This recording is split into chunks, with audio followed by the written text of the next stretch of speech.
हरे कृष्णा।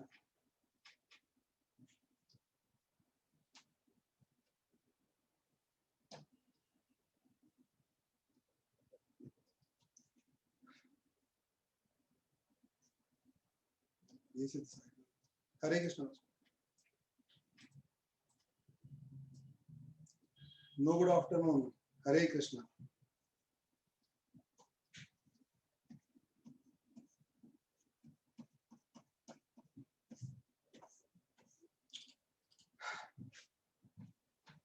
हरे कृष्णा।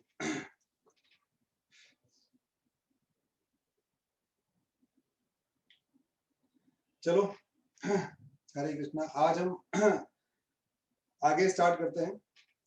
कल से एक बार हम देख लेते हैं कल हमने क्या क्या किया था। देखो कल सबसे पहले जो हमारा डिस्कशन था वो था हमारा डिस्कशन, ये क्या क्या है इसमें, हमारा डिस्कशन था हमारे टॉपिक को लेकर। हमारा टॉपिक हमने 4 पार्ट्स में, हमारा टॉपिक जो अकाउंट्स है सब्जेक्ट, उसे 4 पार्ट्स में हमने डिवाइड किया था। एक बार तेजी से मैं बता देता हूँ। फिर 4 पार्ट्स में डिवाइड करने के बाद हमने marking pattern, paper pattern discuss किया था। पेपर पैटर्न क्या रहेगा हमारा, और उसमें हमने देखा था 5 मार्क्स के हमारे 2 क्वेश्चन, क्वेश्चन नंबर 1 और क्वेश्चन नंबर 6 आएंगे। नेक्स्ट उसके बाद हमने बात की थी हमारा प्रैक्टिकल पोर्शन और थ्योरेटिकल पोर्शन क्या होगा, उसको लेकर हमने डिस्कशन किया था, तो वो क्लियर हो गया होगा। फिर हमारा कवरेज क्या क्या रहना चाहिए। हमारा study material more than enough है अगर हम उसे विद कॉन्सेप्ट कंप्लीट करते हैं। नहीं, ये नहीं कि हमने क्वेश्चन सॉल्व कर लिया और हमारा काम हो गया। नो, क्वेश्चन सॉल्विंग पैटर्न हमारे किसी काम के नहीं है। हाँ, विद कॉन्सेप्ट अगर हमारा क्वेश्चन सॉल्व होता है तो फिर हमारे लिए मोर देन इनफ है, हमें इधर उधर कोई भी एक्स्ट्रा क्वेश्चन करने की जरूरत नहीं है। नेक्स्ट फिर हमने हमारा एक टॉपिक स्टार्ट किया था जिसे बुक में चैप्टर नंबर 5 है, जबकि हमने हमारा टॉपिक नंबर 1 बनाया था pre and post incorporation of profit. Pre और post incorporation profit oblique loss में क्योंकि इनकॉर्पोरेशन वर्ड है तो हम डायरेक्टली समझ गए हम कंपनी अकाउंट का एक टॉपिक लेकर चल रहे हैं। प्री मींस इनकॉर्पोरेशन से पहले का, पोस्ट मींस इनकॉर्पोरेशन के बाद का। तो फिर हमने इसमें पॉइंट नंबर 1 करना क्या है, जो नाम से ही पता था हमें, distribution of companies profit between pre period and post period. ये फर्स्ट पॉइंट था हमारा जो क्लियर था। सेकंड पॉइंट था क्यों करना है, क्योंकि कल मैंने एक एग्जांपल दिया था।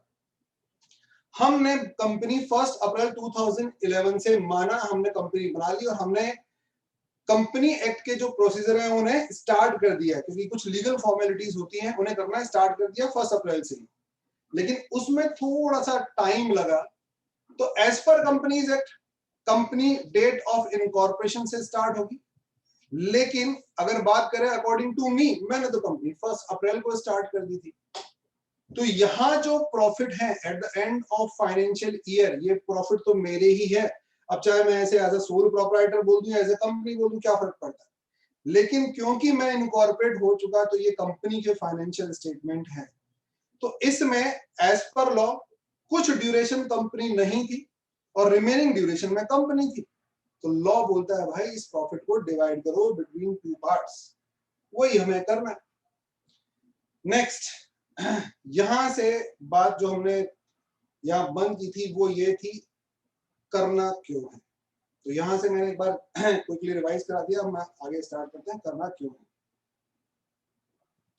अच्छा, सारे बच्चे ये बात बताओ, एक बात है, ये 1 अप्रैल 2011, 31 मार्च 2012 यहां एक कंपनी बनी, सॉरी यहां हमने फाइनेंशियल स्टेटमेंट बनाया, financial statement of Ram limited, जिसका इनकॉर्पोरेशन, कल वाला एग्जांपल ले रहा हूं, जिसका incorporation 1 July 2011 date of incorporation है। अब मैं पूरे फाइनेंशियल स्टेटमेंट की बात नहीं कर रहा, only P&L, profit and loss account की बात कर रहा हूं। बताओ कंपनी ने जो भी प्रॉफिट एंड लॉस अकाउंट में अर्न किया होगा, कंपनी उसका क्या यूज करने वाली है? Please tell me what is the use of net profit. बच्चे बताएंगे कंपनी उसका यूज क्या करेगी।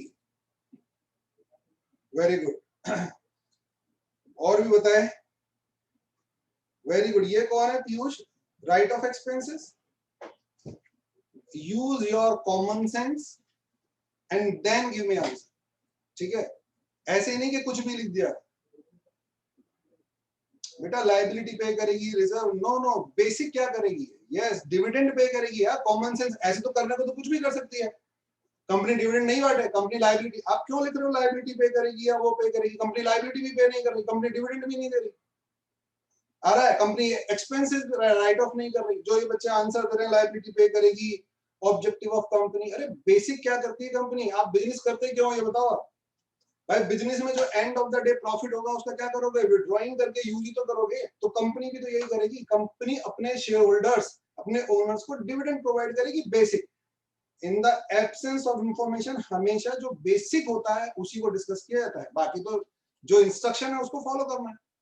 तो मैंने यहाँ पर बेसिक बात की थी, कंपनी डिविडेंड पे करेगी, that's all. In the absence of clear information, जब मैं बोल रहा हूँ what is the use of earning, तो basic use of earning dividend distribution. Clear? अब तो क्लियर है ना जो ये लायबिलिटी जो लिख रहे थे।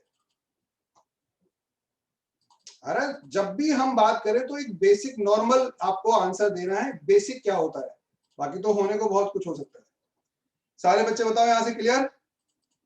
ठीक है, कंपनी डिविडेंड डिस्ट्रीब्यूट करेगी। अब बताओ डिविडेंड किससे डिस्ट्रीब्यूट किया जाएगा? जो कंपनी ने अर्न किया है। यहां कंपनी एक बात बोलता है, जो आपके प्री के प्रॉफिट हैं, जो आपके प्री के प्रॉफिट्स हैं वो कैपिटल प्रॉफिट्स हैं। कैपिटल प्रॉफिट्स हैं, वो कैपिटल प्रॉफिट्स हैं। और आपको एक बात पता होनी चाहिए, capital profits are not available for dividend distribution. आप उनसे डिविडेंड डिस्ट्रीब्यूट नहीं कर सकते। क्लियर? क्योंकि कंपनी का जब जन्म ही यहां हुआ है तो कंपनी ने अपने जन्म से पहले कमा कैसे लिया? कंपनी एक्ट बोलता है कंपनी ने तो भैया इस ड्यूरेशन में ही कमाया है, तो फिर ये प्रॉफिट उसके पास कैसे आ गए? यहां से यहां तक ओनर कौन था? राम ही तो था। तो जब राम ही ओनर था तो राम के पास ही प्रॉफिट। राम बोलता है मुझे कोई फर्क नहीं पड़ता, लेकिन कंपनी एक्ट बोलता है फर्क पड़ता है भैया। इनकॉर्पोरेशन से पहले का प्रॉफिट भी तेरा और बाद का प्रॉफिट भी तेरा, बट उसे कैटेगराइज कर टू पार्ट्स में। एक प्री का प्रॉफिट जो कैपिटल नेचर का प्रॉफिट माना जाएगा, जो डिविडेंड डिस्ट्रीब्यूशन के लिए अवेलेबल नहीं होगा।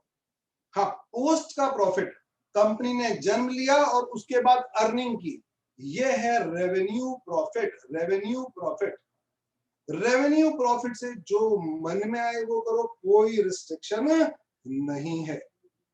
और ये बात समझ में?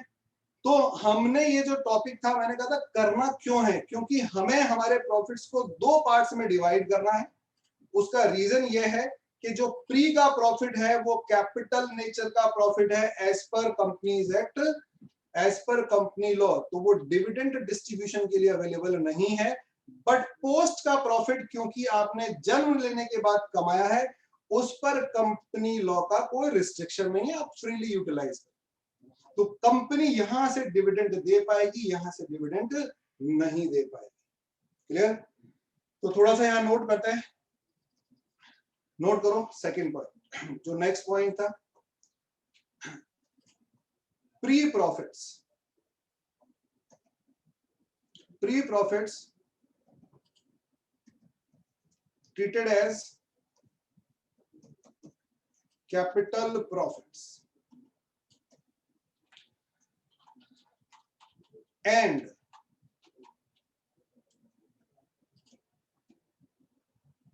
should be credited to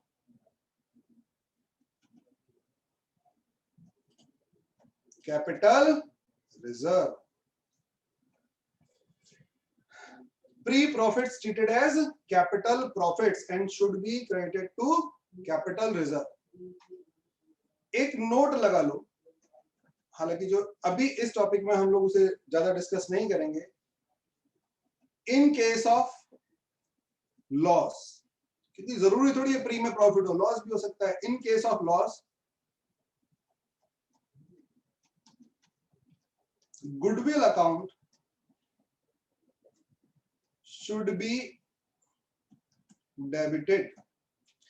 अगर लॉस हुआ तो गुडविल अकाउंट डेबिट होगा। अब काफी बच्चों के माइंड में ये क्वेश्चन आएगा, सर गुडविल अकाउंट क्यों डेबिट होगा?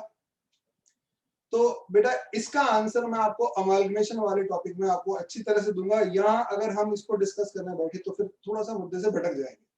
तो फॉर टाइमिंग आप इसे होल्ड पर, अभी आप इसमें दिमाग नहीं लगाओगे कि लॉस हुआ तो गुडविल डेबिट क्यों करेंगे। इसका प्रॉपर आंसर आपके पास आएगा, लेकिन वो एक अलग टॉपिक में आएगा और मैं आपको रेफर भी करा दूंगा। यहाँ पर आपको मैंने प्री पोस्ट में एक बात कही थी जो मैं आपको क्लियर कर दूंगा।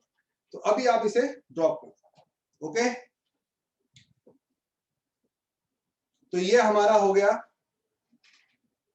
प्री प्रॉफिट, ये हमारा डिस्कशन हो गया प्री प्रॉफिट को लेकर। कर लिया सारे बच्चों ने नोट?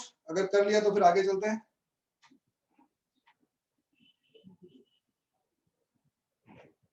ठीक है,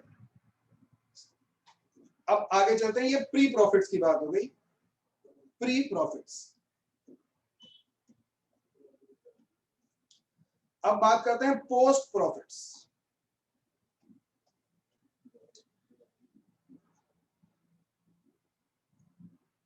पोस्ट प्रॉफिट,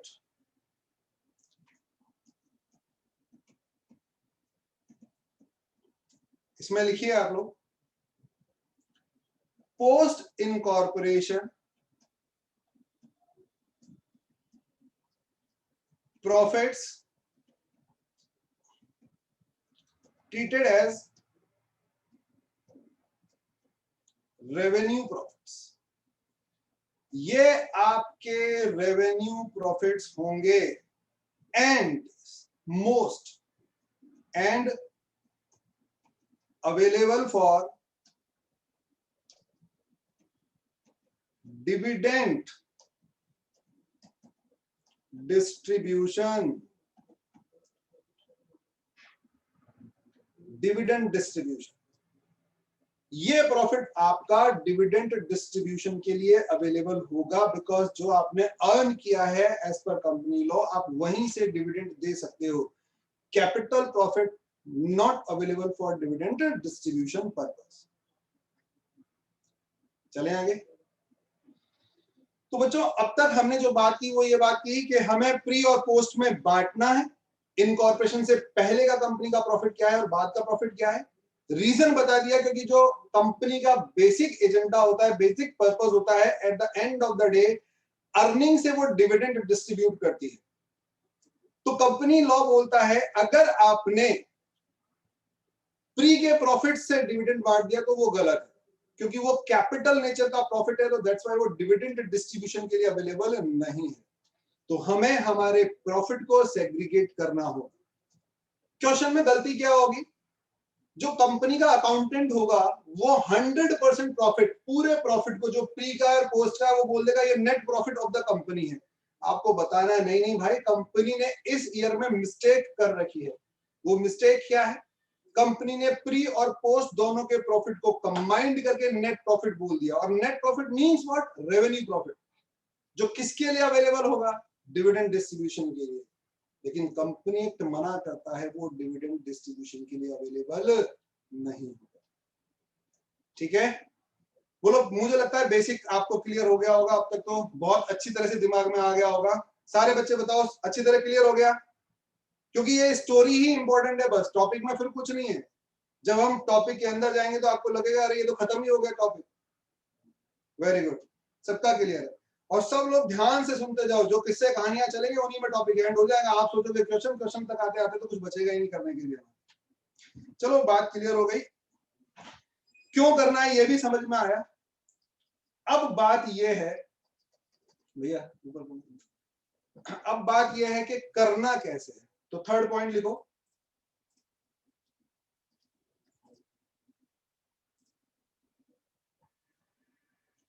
थर्ड पॉइंट, करना कैसे है,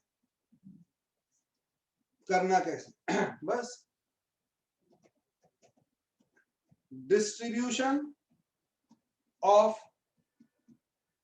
profit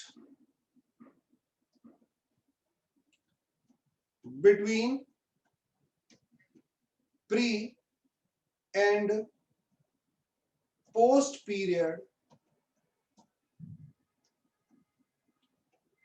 on the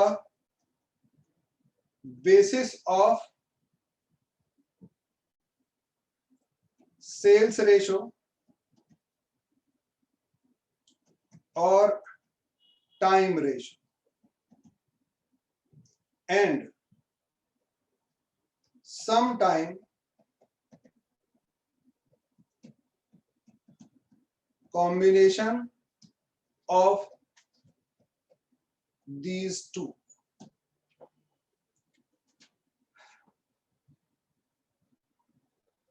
Sometime combination of these two.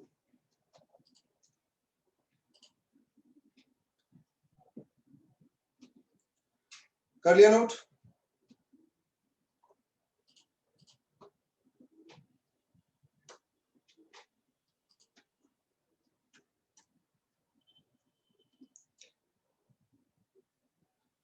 Yes. देखो हमें डिस्ट्रीब्यूट करना है तो डिस्ट्रीब्यूशन के लिए कुछ बेस तो चाहिए ना। मैं बार बार बोल रहा हूँ फ्री एंड फ्री में बांटो, पोस्ट में बांटो, प्री में बांटो, पोस्ट में बांटो, तो कुछ ना कुछ तो हमें बेस चाहिए। तो वो हमारा जो सुटेबल बेस है sales ratio and time ratio है। अभी क्या है सेल्स रेशो और टाइम रेशो अभी हम बात करेंगे, लेकिन हाँ एक बात क्लियर हो गई, डिस्ट्रीब्यूट करना है। दूसरी बात क्लियर हो गई क्यों डिस्ट्रीब्यूट करना है। तीसरी बात समझ में आई कैसे डिस्ट्रीब्यूट करना है, on the basis of sales ratio and on the basis of time ratio. ठीक है, sometime combination of these two तो हम बात करेंगे, लेकिन हाँ एक रोड मैप बन रहा है किस तरह से हमें आगे चलना है। नेक्स्ट लिखिए इसमें एक नोट, नोट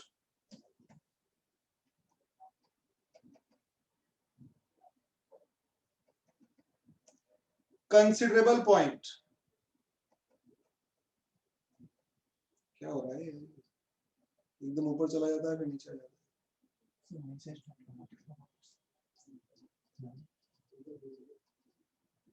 वो फिर चलो ठीक, लिखो कंसिडरेशन। कुछ पॉइंट आपको कंसीडर करने हैं at the time of distribution, at the time of distribution.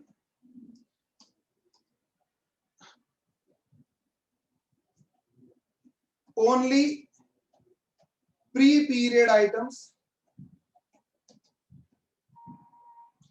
and only post-period items, only pre-period items and only post-period items।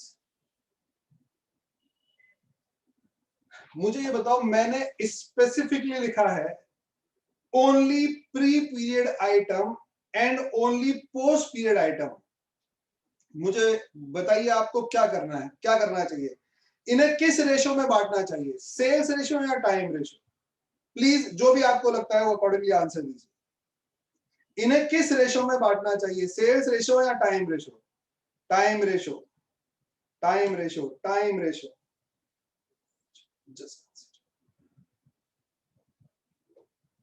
Very good, time ratio, time ratio. और कोई? अरे भाई दो ऑप्शन दिए, एक सेल्स रेशो भी बोल दो। सारे टाइम सारे सही आंसर दोगे क्या? ये तो गलत बात है, सारे इंटेलिजेंट बैठे तो फिर पढ़ाऊंगा किसे? और वही इतने सारे बच्चे हैं, आंसर तो 10-12 के आए भी। चलो वेरी गुड, सारे इंटेलिजेंट बच्चे बैठे हैं। मैं तो सोच रहा हूँ कल से आना ही बंद कर दूं, जरूरत ही नहीं है मेरी। क्या करूं मैं इस क्लास को पढ़ा। टाइम रेशो, वाह वाह, मतलब दो ऑप्शन दिए हैं। अरे कौन बनेगा करोड़पति, कोई ए ऑप्शन ही परफेक्ट थोड़ी है, बी भी तो हो सकता है। दो ऑप्शन दिए हैं। सेल्स रेशो, एक मेरा मन रखने को बोल दो यार, सेल्स रेशो, क्योंकि तुम्हारा टाइम रेशो भी गलत ही है। हाँ हाँ, अरे वाह, वेरी गुड। अब सेल्स सेल्स सेल्स आंसर आ गया। नालायक हो, कॉमन सेंस अप्लाई करना है या नहीं करना है? अच्छा, आपका मन रखने के लिए बोल दिया सेल्स, वरना हम तो टाइम ही बोल रहे थे। वेरी गुड, तो टाइम भी गलत है, मैंने बता दिया। टाइम भी कोई सही थोड़ी है। सर नहीं पता, मैंने कहा ना कॉमन सेंस अप्लाई। अरे बता दो ना, हम तो बैठे हैं यहाँ पर, हम मोबाइल ओपन करके बैठे, यही बहुत है हमारे लिए तो। धन्यवाद सर। बेटा यूज योर कॉमन सेंस, बताया थोड़ी जाएगा। जब मैं खुद ही बोल रहा हूं only pre period item and only post period item, तो बता तो रहा हूं मैं आपको।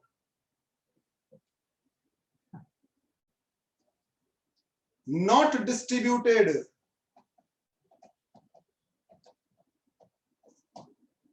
नॉट डिस्ट्रीब्यूटेड, ये डिस्ट्रीब्यूट नहीं होंगे बेटा। सेल्फ एक्सप्लेनेटरी है, आपको ये चीजें सीखनी पड़ेंगी अगर आपको आईपीसी से अकाउंट्स कंट्रोल करनी है। ये नहीं बैठ गए, टीचर ने बोला सुना और हमने क्वेश्चन सॉल्व कर दिया, कुछ नहीं होगा इससे। रोड मैप बनाओ अपने माइंड में। मैं दिमाग थोड़ी खराब है, मैं क्वेश्चन पर लाता। अच्छा, ऑडियो प्रॉब्लम बेटा आपके साथ ही आ रही है, बाकी तो सब आंसर दे रहे हैं। आप बच्चों बात समझो। कल मैं बोला था सिंपल है सिंपल है सिंपल है, कई बोल रहे थे हार्ड है ये है, कुछ नहीं है बेटा। सोचते हुए यूज योर कॉमन सेंस, अगर कॉमन सेंस यूज करके आगे बढ़ोगे तो कोई दिक्कत नहीं है।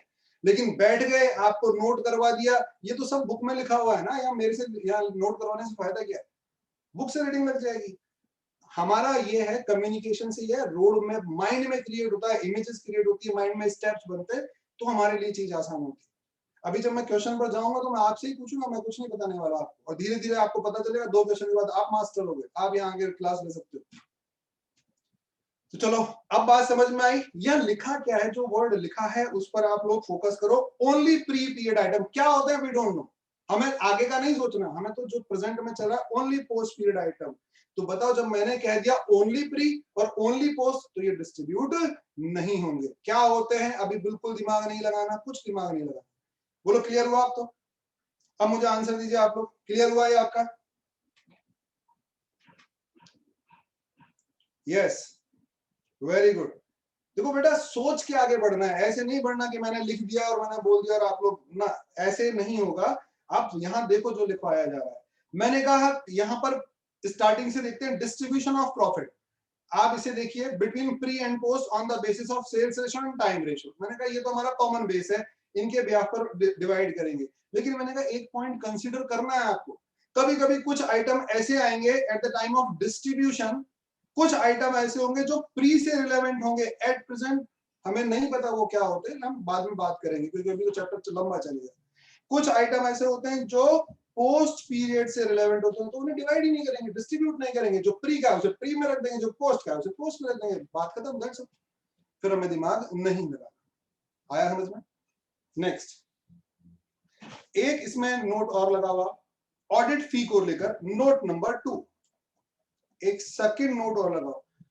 अभी किसी भी तरह का कोई क्वेश्चन नहीं आना चाहिए, जो मैंने लिखवाया उसमें बस एक बार रिवाइज करना है। जैसे जैसे क्वेश्चन में आगे चलते जाएंगे, लॉजिक्स आपके अपने आप क्लियर। कोई आर्टिफिशियल क्वेश्चन क्रिएट करने की जरूरत नहीं है। ध्यान से सुनो, जो लिखवाया उसे पढ़ो, दैट्स ऑल, और कुछ नहीं करना आपको। लास्ट में जितने भी प्रॉब्लम्स है आपके डिस्कस करेंगे, लास्ट तक देखते हैं क्या प्रॉब्लम रहती है आपकी। नोट, एक ऑडिट फी, ऑडिट फी को भी हम, मैंने कहा ना, कंसीडर करना है कुछ बातें। ये आपके क्वेश्चन में दो तरह की गिवन होंगी, एक टैक्स ऑडिट फी, एक होगी बच्चों टैक्स ऑडिट फी। इसे आपको सेल्स रेशो में डिवाइड करना है, सेल्स रेशो में डिस्ट्रीब्यूट करना है।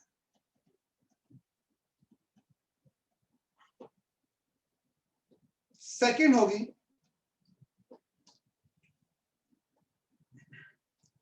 company audit fee only post period,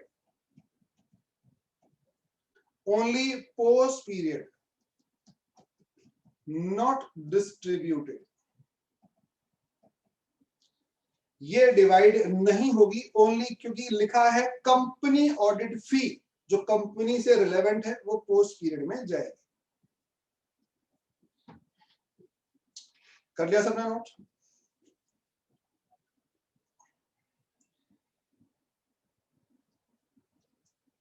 yes, बाकी भी बताइए फिर आगे चलते हैं। सबने कर लिया नोट? यस। तो बच्चों हम अब आगे की तरफ चलते हैं। तो जो हमें समझना था, जो एक माइंड मैप बनाना था, जो रोड मैप बनाना था जिस पर हमें चलना है, वो हम एक प्रिपेयर कर चुके हैं। अब हमें इस पे आगे बढ़ना है विद क्वेश्चन, क्योंकि ठीक है मैंने अभी आपको मना किया हुआ है, रिस्ट्रिक्ट किया हुआ है, ज्यादा कुछ सोचना नहीं है इधर उधर का। अब आगे बढ़ते हैं, थोड़ा सा दायरा हमारा और बढ़ाते हैं जिसमें हम दाएं बाएं की भी बातें कवर कर सकें। लेकिन वो दाएं बाएं की बातें अब क्लियर हो जाएंगी क्योंकि हमारा रोड मैप बहुत अच्छी तरह से तैयार हो चुका है। बच्चों आज जितना भी क्वेश्चन हो ठीक है लेकिन कल करना क्या है, आपको इसे एक बार रिवाइज करना है। ठीक है, इसे एक बार जो लिखवा दिया वो पूरा आपको रिवाइज करना है, क्योंकि अब जब हमारे क्वेश्चन स्टार्ट होंगे तो ये हमारा जो थ्योरी है एक बार कंसोलिडेट होना जरूरी है, क्योंकि कुछ पोर्शन कल आया था, कुछ पोर्शन आज आया, तो आप इसे कंसोलिडेट करेंगे, एक बार रीड करेंगे। चलो आज हम विद क्वेश्चन जो हमने डिस्कशन किया देखते हैं, हमारे क्वेश्चन के साथ डिस्कशन करते हैं, बात करते हैं उसमें। तो आप सबके पास मॉड्यूल होगा, नहीं है तो आप डाउनलोड कर लीजिए, और डाउनलोड करने के बाद आप आइए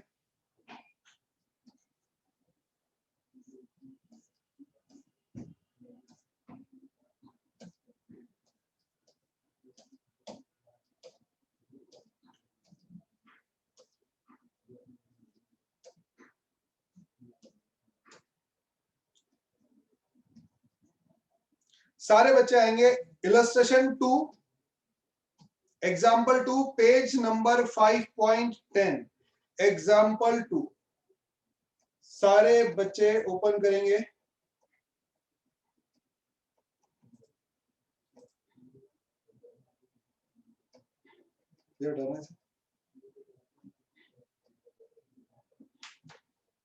पेज नंबर 5.10 एग्जाम्पल नंबर 2 सारे बच्चे इसे देखेंगे। चलो साथ में रीड करते हैं। ये बोल रहा है एल लिमिटेड वाज इन, ध्यान से पढ़ना है, आराम से, कोई स्पीड मेंटेन नहीं करनी, क्योंकि हमें तो कॉन्सेप्ट क्लियर करना है, जो अब तक की बात है उसे कोशिश कर रहे हैं कंसोलिडेट करने की, तो ध्यान से रिलैक्स होकर पढ़ना, कोई जल्दबाजी नहीं, मेरे साथ पढ़ो बिल्कुल relax. L Limited was incorporated on 1st July 2011 to acquire a running business of F goods with effect from 1st April 2011। तो ये जो L Limited है, इसने किसका बिजनेस टेक ओवर किया है? F गुड्स का, विद इफेक्ट फ्रॉम 1st अप्रैल 2011। 1 अप्रैल से बिजनेस एक्वायर कर लिया था, और फिर इनकॉर्पोरेशन प्रोसेस में टाइम लग गया, तो इसका इनकॉर्पोरेशन जो एल लिमिटेड है 1 जुलाई को अपना इनकॉर्पोरेशन कर पाए। ठीक है, during the year 2011 and 12 the total sales were amount ₹48 lakh. पूरे साल की जो टोटल सेल्स है 48 लाख। अब सेल्स क्यों दी है वो अब तक शायद आपको रीजन समझ में आ गया होगा, क्योंकि हमें जो डिस्ट्रीब्यूशन इस क्वेश्चन में करना क्या है, हमने क्वेश्चन नहीं पढ़ा, लेकिन हमें पता है इसमें हमें एक प्रॉफिट गिवन होगा जिसे प्री और पोस्ट में बांटना होगा। ठीक है, और उसके लिए इन्होंने एक बेस दे दिया सेल्स रेशो, जो हमारे लिए हेल्प करेगा सेल्स रेशो कैलकुलेशन में। 48 lakh, of which 9,60,000 were for the first 6 months. The gross profit of the company 781,600 gross profit given है। The expense charge to the profit and loss includes, जो इन लोगों ने P&L में अपने खर्चे चार्ज किए हुए हैं उसमें क्या क्या है, एक डायरेक्टर्स फीस है, एक बैड डेब्ट्स है, एक एडवर्टीजमेंट एक्सपेंस है under a contract amount ₹4,000 per month, salary and general expenses है, एक प्रीलिमिनरी एक्सपेंसेस है written off amount ₹20,000, donation to political party given by company amount ₹20,000, prepare statement showing pre-incorporation and post-incorporation profit for the year ended 31st March 2012। देखो साहब बोल रहा है prepare statement, एक statement, P&L तो बन चुका होगा बच्चों, इसने P&L बना लिया होगा और ये P&L की इंफॉर्मेशन तो गिवन है। सारे बच्चे आराम से सोचो, एक क्वेश्चन बिल्कुल तसल्ली से करना क्योंकि फर्स्ट क्वेश्चन ही हमारा, देखो जो बेस ही स्ट्रॉन्ग नहीं होगा तो कुछ मतलब नहीं है। आप सोचो कंपनी क्या बनाकर बैठी है, P&L तो ऑलरेडी बनाकर बैठी है, तो ये P&L ही गिवन है बेटा, क्योंकि आप देखो यहाँ पर ये ग्रॉस प्रॉफिट है और ये P&L के एलिमेंट है, तो ये तभी तो पॉसिबल है जब कंपनी P&L बनाकर बैठी है। क्योंकि उन्होंने हमें P&L नहीं दिया, उन्होंने थोड़ा सा माइंड डाइवर्ट कर, क्योंकि P&L देता तो आप easily item to item distribute कर देते, उन्होंने P&L को ही एक अलग वे में रिप्रेजेंट कर दिया और बोला एक स्टेटमेंट बना के प्री और पोस्ट बताइए कितना होता है। चलो ठीक है, हम लोग बताते हैं। अब बात है वो स्टेटमेंट कैसे बनेगा, तो सारे बच्चे पहले एक बार देखेंगे गौर से मैं स्टेटमेंट कैसे बना रहा हूं, फिर उसके बाद आप लोग उसे बनाएंगे। देखो बच्चों, स्टेटमेंट साफ बोल रहा है, स्टेटमेंट बनाना है, statement showing distribution of profit between pre and post period. कोई लिखेगा नहीं, पहले एक बार स्टेटमेंट देख लीजिए किस तरह से बनेगा, उसके बाद आपको बनाना है।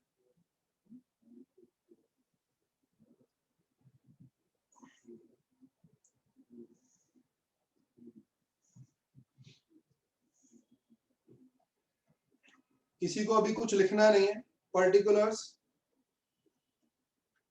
Total amount, distribution base, pre period and post period, amount in rupees. सारे बच्चे एक फ्रेश पेज पर ये स्टेटमेंट बनाइए और फिर मुझे बताइए। ये स्टेटमेंट बना लीजिए, पर्टिकुलर में मार्जिन ज्यादा रखना है, इधर मार्जिन थोड़े थोड़े से कम रखना है क्योंकि अमाउंट लैक्स में ही है, थाउजेंड्स में ही है। जल्दी से बनाइए।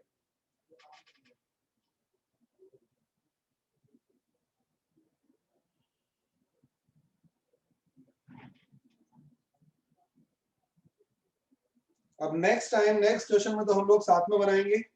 रीजन, अब आपको फॉर्मेट पता चल गया, क्योंकि बार बार एक ही चीज बोलेगा वो प्रिपेयर स्टेटमेंट, तो हमें किस तरह से बनाना है वो हमें क्लियर हो गया।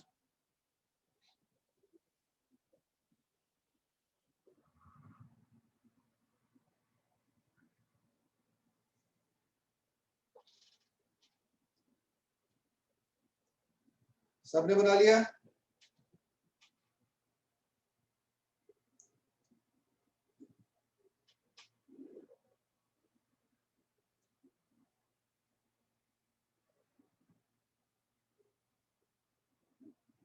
चार पांच बच्चों के मैसेज आए, प्लीज और बताइए फिर आगे चलते हैं।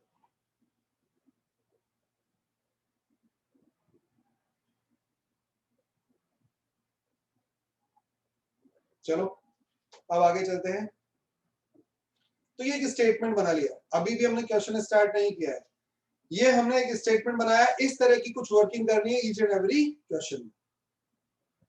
बेटा हम इस स्टेटमेंट को तब तक टच नहीं करेंगे जब तक हम क्या कैलकुलेट नहीं कर लेते। बताइए। अब फिर देखिए, एक कॉमन सेंस वाली बात है और कुछ भी नहीं है, यूज योर कॉमन सेंस। इस स्टेटमेंट में एंटर होने से पहले हमें क्या करना चाहिए बच्चों, आप बताओ। सोचो एक बार, सही गलत जो भी मन में आ रहा बताओ। देखो कितने बच्चे करीब तक पहुंचते हैं। हमें क्या करना चाहिए इस स्टेटमेंट में एंटर होने से पहले? Very good, sales and time ratio calculate करना चाहिए। Very good, calculation of ratio. देखो आया ना, ये होता है जब आप और मैं एक लेवल पर आकर बात करेंगे तब चीजें क्लियर होंगी। अब सब लोग बोल रहे हैं टाइम रेशियो, सेल्स रेशियो। हाँ, कुल मिला के बात ये, इस स्टेटमेंट में हमें करना क्या है? डिस्ट्रीब्यूशन करना है भाई। और डिस्ट्रीब्यूशन के लिए क्या चाहिए? अब कुछ तो रेशो भी बताने लगे। रेशो रेशो नहीं चाहिए। मैंने आपसे जो पूछा, प्लीज एक तो रिक्वेस्ट है, जितना पूछा जाए उतना सुनो और उतना आंसर दो। उससे ज्यादा क्यों सोच रहे हो आप? यहां सोच लो, आगे फंसोगे।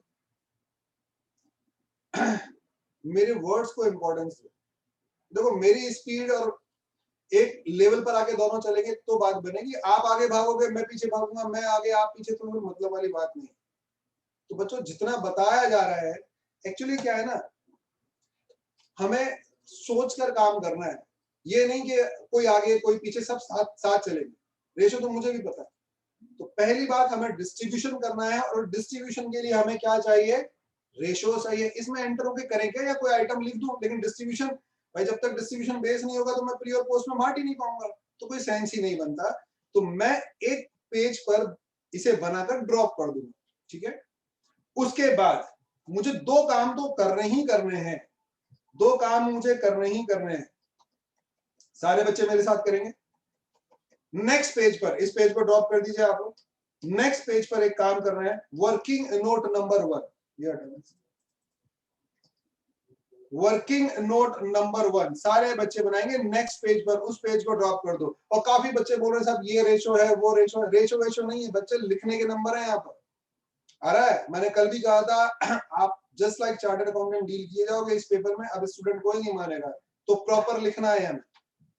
यहां पर लिखिए आप, कैलकुलेशन ऑफ टाइम रेशो। हमें टाइम रेशो निकालना है, कैलकुलेशन ऑफ टाइम रेशो। बहुत बड़ा इशू है नहीं टाइम रेशो निकालना। मैं एक बार आपको दिखा देता हूं, फिर ये लाइन ड्रॉ करना कोई हमारी जरूरत है नहीं, क्योंकि आपको डायरेक्टली दिख जाएगा। अगर आप क्वेश्चन में जाएं तो क्वेश्चन में बताओ क्या था? 1 अप्रैल 2011 और 31 मार्च 2012, ये एक फाइनेंशियल ईयर था। इनकॉर्पोरेशन डेट क्या है? 1 जुलाई। यहां 1 जुलाई 2011 ये डेट ऑफ इनकॉर्पोरेशन है। बच्चों ये अवॉइडेबल है, मैंने केवल अंडरस्टैंडिंग के लिए लिखा है, ये हम आगे से नहीं लिखेंगे। तो कैलकुलेशन ऑफ टाइम रेशियो, तो बताओ pre period is to post period. Pre period is to post period. अब आप डायरेक्टली लिख देंगे ना, डायरेक्ट लिखने पर मार्क्स नहीं मिलेंगे। आपको प्री पीरियड डिफाइन करना होगा। बताओ प्री पीरियड क्या है? 1 April 2011 to June 2011 and 1 July 2011 to 31 March 2012।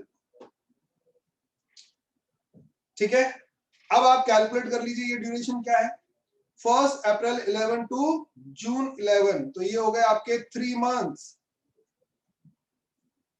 और ये हो गए आपके 9 मंथ्स, और रेशियो हो गया आपका 3:9 और से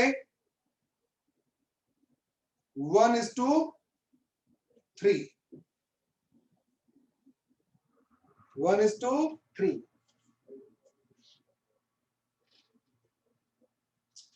कर लिया सबने नोट? और सबको समझ में आ गया? और शॉर्ट कर दिया हमने रेशियो 3:9 को 1:3। बताइए जल्दी सारे बच्चे, फिर आगे चले।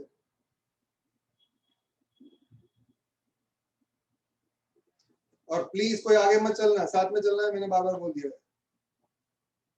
चलो अब मैसेज आ गए, डन डन, सबका डन हो गया।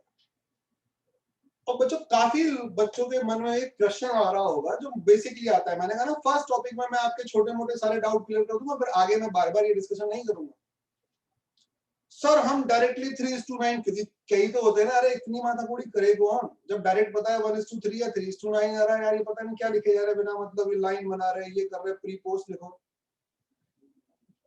तो बेटा आपको लिखना वैसे ही है जैसे मैं लिखा, अरे डायरेक्ट शॉर्टकट नहीं अपनाओगे, क्योंकि आपने शॉर्टकट अपनाया तो इंस्टीट्यूट आपकी कॉपी चेक करने वाला है, वो और भी शॉर्टकट अप्लाई करना जानता है। जितना आप शॉर्ट करोगे वो भी नंबर कम देगा। तो हमें एक प्रॉपर प्रेजेंटेशन की जरूरत है, ये आपको समझना होगा, और जितनी जल्दी समझ जाओ, मैं फर्स्ट टॉपिक में बार बार इस पर फोकस करूंगा, और जितना जल्दी आप समझ जाओगे कि मैं एंड तक तो बोलता नहीं रहूंगा प्रेजेंटेशन प्रेजेंटेशन। तो आपको लिखना वैसे ही है जैसे मैं लिख रहा हूं। सर हम ऐसे भी, और बहुत से आएंगे, मैं आप जब आप फेस टू फेस क्लासेस में आओगे तो मैं आपको दिखा दूंगा, आपके सामने पूछ रहे सर ऐसे लिख दे तो, इतना बोलने के बाद भी सर वैसे लिख दे तो, अरे भाई जैसे मन में है वैसे लिख दो, लेकिन मार्क्स सही है तो आपको ऐसे ही लिखना पड़ेगा। आ रही बात समझ में? तो हमें प्रॉपर तरीके से चीजों को प्रेजेंट करना है, कोई भी शॉर्टकट ढूंढने की जरूरत नहीं है, ना मैं ज्यादा बड़ा लिखवाऊंगा ना मैं छोटा लिखवाऊंगा, हम ICAI की रिक्वायरमेंट फुलफिल करेंगे जिससे हमारे मार्क्स डिडक्ट ना हो। तो हमारा एक रेशो, और मैंने कहा था ये लाइन हमारी किसी काम की है नहीं, नेक्स्ट टाइम मैं बनाऊंगा भी नहीं। तो प्री पीरियड लिखना है, पोस्ट पीरियड लिखना है, उस पीरियड को डिफाइन करना है और फिर उसे रेशो में कन्वर्ट कर देना है। क्यों कन्वर्ट करेंगे अभी थोड़ी देर में आपको पता चल जाएगा क्या यूज है इसका। बच्चों दूसरा ratio, working note number 2, working note number 2, working note number 2, calculation of sales ratio, calculation of sales ratio. हमें सेल इन अमाउंट से कोई मतलब नहीं है, हमें रेशो चाहिए बस। और रेशो क्यों चाहिए अभी आपको पता चलेगा, क्योंकि P&L के कुछ आइटम टाइम से रिलेवेंट होंगे और कुछ आइटम सेल से रिलेवेंट होंगे। तो चलो वही है, फर्स्ट टाइम मैं आपको एक लाइन बना के दिखा रहा हूं, आप भी बना लीजिए अभी मेरे साथ इसे। तो 1 अप्रैल 2011, 31 मार्च 2012, ये हमारा फाइनेंशियल ईयर है, और डेट ऑफ इनकॉर्पोरेशन क्या था, 1 जुलाई 2011, ये डेट ऑफ इनकॉर्पोरेशन है। तो ये हमारे सामने प्री पीरियड और ये पोस्ट पीरियड। अब बात करते हैं सेल्स क्वेश्चन में क्या बोल रहा है। बच्चों सेल्स क्या बोल रहा था, the total sales amount rupees 48 lakh. ये पूरे साल का सेल्स कितना है, होल ईयर का सेल्स 48 लाख, ये गिवन है, क्वेश्चन में गिवन है, बस ये लिखना नहीं है आपको, ये क्वेश्चन में गिवन है। नेक्स्ट और भी कुछ बोल रहा है सेल्स के बारे में, 9,60,000 फॉर फर्स्ट 6 मंथ्स। चलो ये बोल रहा है पहले 6 महीने की 9,60,000 सेल्स है, पहले 6 महीने की सेल्स। तो यहां फर्स्ट 6 मंथ की सेल्स गिवन है 9,60,000। बच्चों मुझे कौन सी सेल्स चाहिए, प्री पीरियड की और पोस्ट पीरियड की, उसी से तो सेल्स रेशियो डेवलप होगा। तो आप लोग देखो,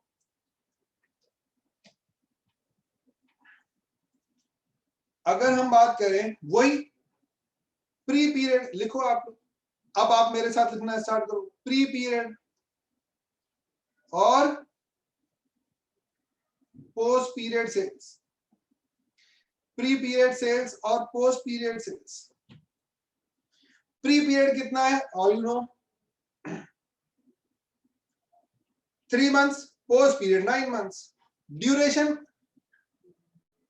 दोबारा लिखने की कोई आवश्यकता है नहीं। तो प्री पीरियड सेल्स, कोई मुझे बता सकता है प्री पीरियड सेल्स कितनी है, आप कैलकुलेट करके कोई बता सकता है प्री पीरियड सेल्स कितनी है।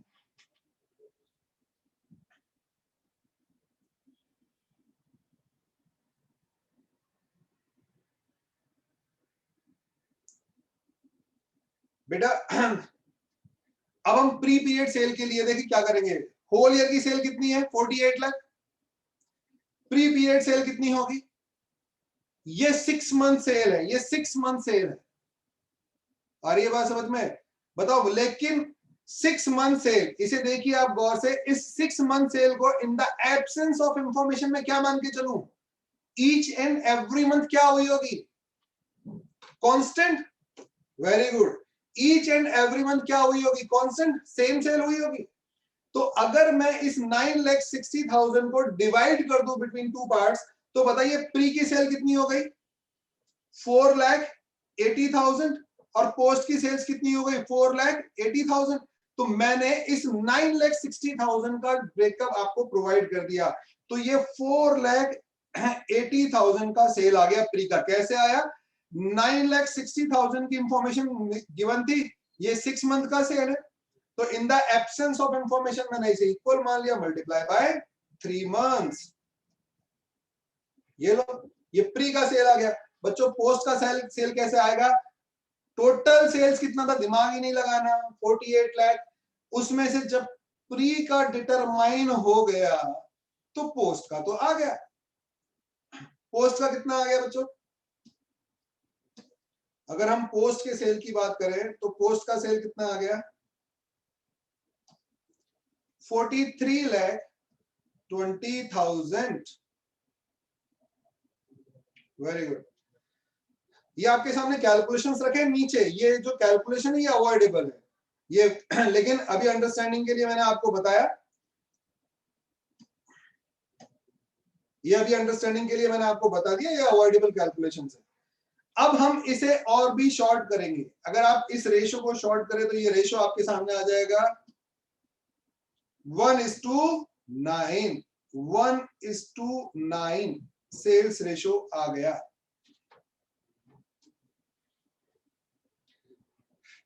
यहां तक बात समझ में आई बच्चों? हमने टाइम रेशो और सेल्स रेशो निकालना सीख लिया। यस, बहुत सिंपल है। अब बताओ मुझे, यहां तक हमारा क्वेश्चन कंप्लीट होने वाला है। एग्जाम में 8 मार्क्स का क्वेश्चन आया था, तो क्वेश्चन अब ज्यादा कुछ बचा नहीं। आपने टाइम रेशो और सेल्स रेशो कैलकुलेट करना सीख लिया। अब इससे आगे हम लोग हमारे उस स्टेटमेंट में एंटर करने वाले हैं जिसको हमने ड्रॉप कर दिया था। चलो आगे, यहां तक की बात को कंसोलिडेट करते हैं। हमने एक क्वेश्चन स्टार्ट किया, सारे क्वेश्चन इसी थीम पर बेस्ड हैं, कुछ भी नया नहीं है। हर क्वेश्चन में यही गिवन होगा, एक P&L का डेटा गिवन होगा और प्री और पोस्ट में डिवाइड करना होगा। तो हमें एफर्ट कैसे करने हैं उसका पूरा एक रोड मैप आज की क्लास में आपके सामने तैयार हो चुका है। फर्स्ट आपको एक स्टेटमेंट प्रिपेयर करना है, फिर उस स्टेटमेंट को एक पूरे ब्लैंक पेज पर, क्योंकि वो पता नहीं कितना आएगा, तो हम पूरे पेज पर ड्रॉप करके नेक्स्ट शीट पर जाएंगे। Working note number 1, always you have to calculate time ratio and sales ratio. और बहुत ज्यादा टिपिकल है नहीं, अगर हम थोड़ा सा कॉन्सेंट्रेट करके चलेंगे तो इन रेशियोज में गलती नहीं होने वाली। इन रेशो के ब्याह पर जब ये रेशो हमारे पास अवेलेबल होते हैं तो अब हमारे पास पावर आ गई उस स्टेटमेंट में एंटर होने की। अब हम उस स्टेटमेंट में एंटर कर जाएंगे विदाउट एनी प्रॉब्लम। आप देखोगे वहां कुछ ज्यादा एफर्ट्स लगाने वाला काम नहीं है, लेकिन वही कॉमन सेंस हमें हमारा यूज करना है। कोई अकाउंटिंग थोड़ी बच्चों, ये कॉमन सेंस है। कॉमन सेंस है, प्री और पोस्ट में बांटना है तो जिसका जिससे रिलेशन है उससे रिलेट करके बांट देना, बात करें। उस स्टेटमेंट को आज हम कंप्लीट नहीं कर पाएंगे, तो हम उस स्टेटमेंट में कल एंटर होंगे। और जितना बताया जाए कोई भी उसे घर पर ट्राई नहीं करेगा। Please don't try this at home. आ गई बात समझ में? क्योंकि हमें साथ में करना है, हमें थॉट डेवलप करनी है, क्वेश्चन सॉल्व करना हमारा पर्पस नहीं है। अगर क्वेश्चन सॉल्व करना पर्पस होता तो मैं अभी करवा देता। तो कोई भी बच्चा इसे टच नहीं करेगा, ठीक है? कल आप लोगों को बस जो मैटर है, जो मैंने लिखवाया है, उसे एक बार कंसोलिडेट एक साथ रीड कर लेना, दैट्स ऑल। और कल इस क्लास में आना है और हम लोग साथ में इसे डिस्कशन करेंगे, क्योंकि डिस्कशन से क्या है ना, एक थॉट क्लियर होगा हमारा, और वो जरूरी है, क्वेश्चन सॉल्व करना जरूरी है।